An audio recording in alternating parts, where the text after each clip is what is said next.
Hello there. We're going to be setting up this mascot for the laser cutter right now. And the first thing I'd like you to do is actually zoom into your mascot and kind of just go around a little bit.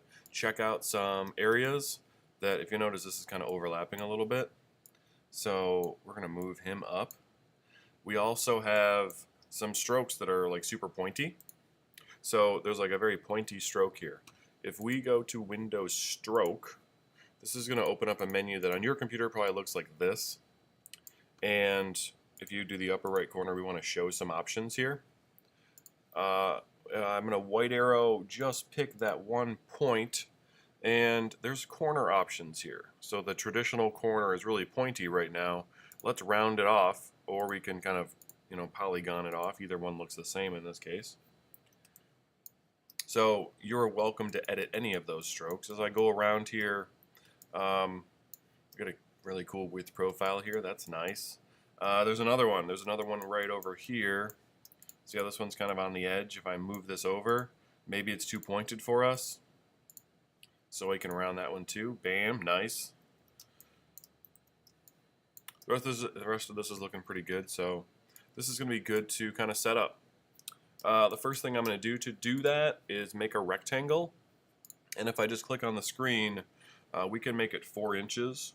Now, if you have like millimeters or something here, you can type 4IN, and this is going to be the size we want to use for this. So your mascot's going to fit in that 4 inch by 4 inch area.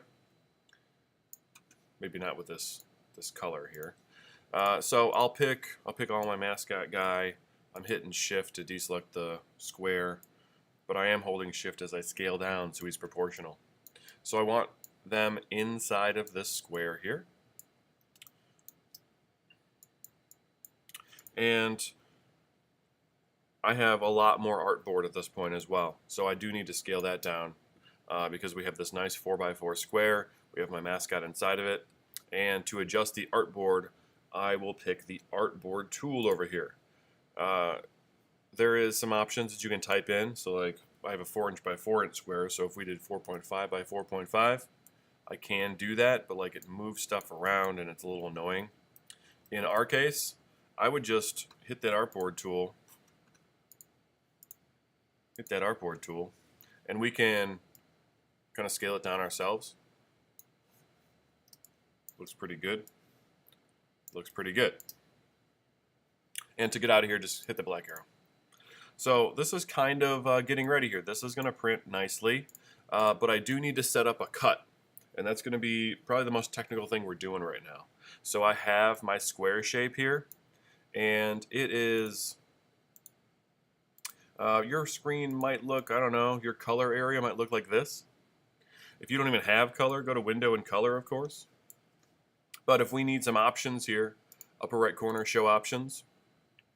And traditionally, we've been using CMYK as a class. But for this specific laser cut, we're going to go to RGB. And this color needs to be this red. It needs to be 255 red, 0 green, 0 blue. And this is going to tell the laser that I want to cut on this line. So it needs to be this color. It also needs to be a specific width. So right now with our scaling, it's 1.6 stroke, or maybe just a 1 point stroke. I need this to be, and I can edit this in this window, I could edit it up here. I need this to be a 0.001 stroke. Now watch this change. This is going to become very, very skinny right now. So you can barely see it in here. So I have RGB colors, 25500, and a 0.001 stroke on the area I want to cut. Now, this is kind of all that's required of you. You can save this as an AI file, and we can try to burn this in the back of the room.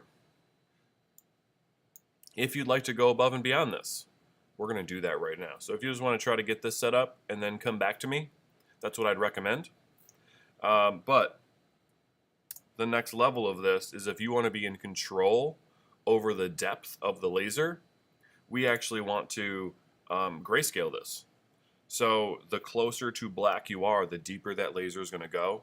So right now the deepest cuts are going to be wherever there's a black stroke.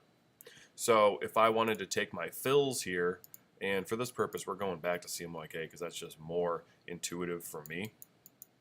That we have a bunch of grayscale strokes in swatches, or you can feel free to mix your own here.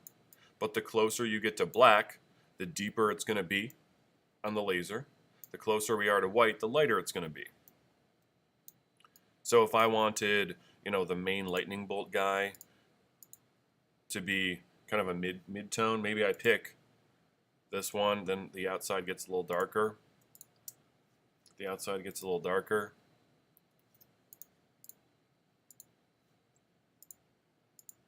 Yeah. So now this side would be darker than in here, but the eyes would be the darkest. The outlines here would be the darkest. Maybe I want this to be, another dark area. Should the arms be darker? Should the arms be lighter? I kind of want them to be lighter. Just pick the same tone that you did for the other one for consistency. Or select them all and then pick it. Where should the hands and feet be? The same color here. Let's go a little bit dark. So this is also kind of ready to go. You also could pick a different shape. If you wanted to go circle, if you wanted to go ellipse, if you wanted to go polygon, if you wanted to do something like that, I'm game. Let's try it. All that I would ask is we stay a little bit within this 4x4. If we need to edge it out just a little bit like this, you can do that. For this one, it's kind of obvious what we should do, right? Why is there a fill or why is there a fill on this?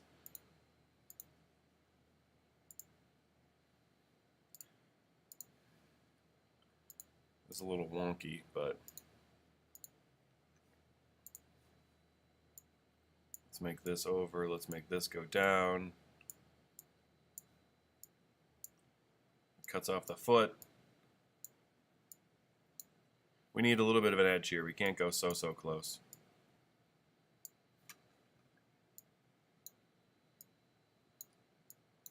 But I like how that's going. I'm just white arrowing. I'm making this better with white arrows. So if this is my case, I'd need to bring this down a little bit with the artboard. What did I go? Hopefully I didn't go past. Yes, 6 is going to be our hard max for a height or a width. Pick one within 4, 4.5, another 6 max.